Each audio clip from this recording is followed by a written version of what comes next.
اهلا وسهلا بكل المتابعين الكرام، والنهارده هنتكلم عن موضوع مهم بيهم اصحاب تأشيرة الزيارة العائلية اللي مسافرين. يا ترى ايه الورق والمستندات اللي هتكون مطلوبة منك في المطار، سواء في المطار اللي في بلدك او المطار اللي هتنزل فيه في المملكة العربية السعودية؟ وبدون الورق ده ممكن تحصل مشكلة وترجع من المطار، وعلى فكرة حصلت الفترة اللي فاتت. وهقولك تركز على ايه كمان وانت في مطار المملكة العربية السعودية مع مسؤول الجوازات. ولكن في البداية ما تنساش اللايك الجميل بتاعك والاشتراك في القناة علشان يوصلك كل جديد اول باول. طبعا الناس اللي صدر ليهم تأشيرة زيارة عائلية وهي مسافرة تتأكد من الورق اللي معاها كويس، واول حاجة هو جواز السفر. تعتبر اهم وثيقة لازم تكون معاك وانت مسافر هي جواز السفر، وتتأكد ان جواز السفر بتاعك ساري وصالح لمدة لا تقل عن 6 اشهر على الاقل. واذا كانت صلاحية جواز السفر اقل من 6 اشهر هترجع من المطار. ونصيحتي لاي حد مسافر زيارة عائلية، يجب ان يكون جواز سفرك صالح لمدة اكثر من عام، وده افضل ليك. طيب حد هيقول لي ليه؟ لانه اذا كان جواز سفرك صالح لمدة 7 اشهر على سبيل المثال، لما تسافر وهتحتاج تجدد الزيارة العائلية وانت في المملكة، ممكن يكون جواز السفر بتاعك عائق او يسبب لك مشكلة في التمديد، لان هتكون صلاحيته ساعتها اقل من 6 اشهر.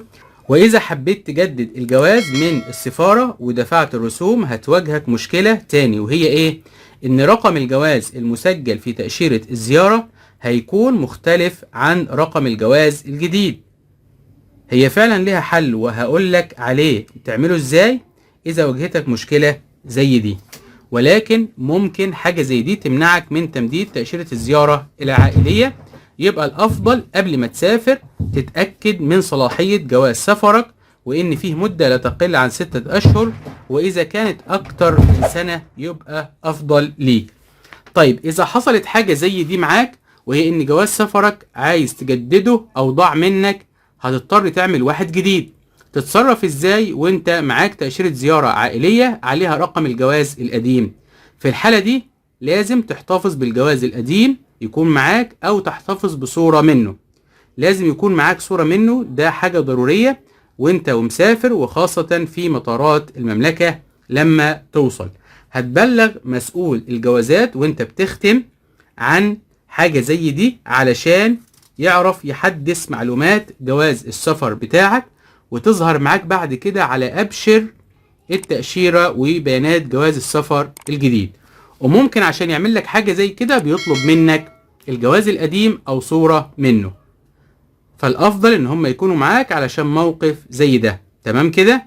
نيجي بقى للنقطة التانية ودي مهمة جدا، وهي وانت داخل السعودية في مطار المملكة لازم تتأكد من ان موظف الجوازات ختم ليك بختم الدخول على كل جواز سفر موجود معاك. والخطوة دي مهمة جدا علشان التمديد بعد كده من أبشر وانت داخل المملكة. وطبعا أبشر بيسمع معاك وهتظهر معاك تاريخ الدخول على أبشر انك دخلت المملكة. في ناس للأسف ممكن تختم جوازين وتنسى الجواز الثالث أو الرابع، فتخلي بالك من حاجة زي دي مهمة جدا، وعلشان رقم الحدود وحاجات تانية كتير هتحتاجها وانت موجود في المملكة. نيجي بقى للنقطة اللي بعد كده، وهي ان يكون معاك نسخة ورقية مطبوعة من تأشيرة الزيارة العائلية، وكمان معاك نسخة على جوالك هتحتاجها في المطار، وكمان هتحتاجها وانت في المملكة. وعايزك تتأكد من حاجة مهمة جدا، انك طبعت التأشيرة الخاصة بالزيارة. لانه من فترة كده حصلت واحد المسافرات، لانها واحدة ست، اخدت معاها طلب انجاز وصورته على اساس ان هو تأشيرة الزيارة، وللأسف عدت من المطار هنا في مصر وتم ايقافها في مطار جدة، وكانت هترجع لولا ان زوجها لحقها في المطار. فتخلي بالك من حاجة زي دي. الحاجة اللي بعد كده لازم تخلي بالك منها وانت مسافر في المطار، تتأكد ان تكون معاك تذكرة الطيران ومطبوعة وتكون معاك وتحتفظ بيها.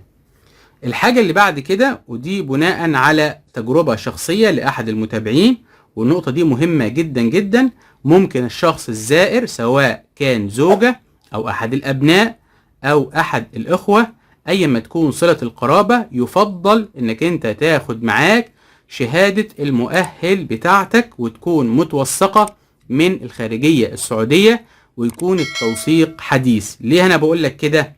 ممكن تلاقي فرصة عمل كويسة وانت في المملكة، وانا هنا مش بقولك تشتغل بتأشيرة الزيارة، لان تأشيرة الزيارة غير مسموح ليك بالعمل بيها، ولكن ممكن تلاقي فرصة عمل كويسة وانت في المملكة وتحاول تظبط وضعك وورقك وتنزل بلدك وترجع بعد كده على الشغل في المملكة بالتأشيرة العمل الخاصة بالشغل ده. فالأفضل انك انت تاخد المؤهل بتاعك معاك وشهادة المؤهل، ويكونوا متوثقين توثيق حديث من وزارة الخارجية. دي كده كل الحاجات اللي ممكن تحتاجها وانت بتسافر من المطار. وبكده نبقى وصلنا لنهاية فيديو النهاردة. إذا عجبك ما تنساش اللايك والاشتراك في القناة، والسلام عليكم ورحمة الله وبركاته.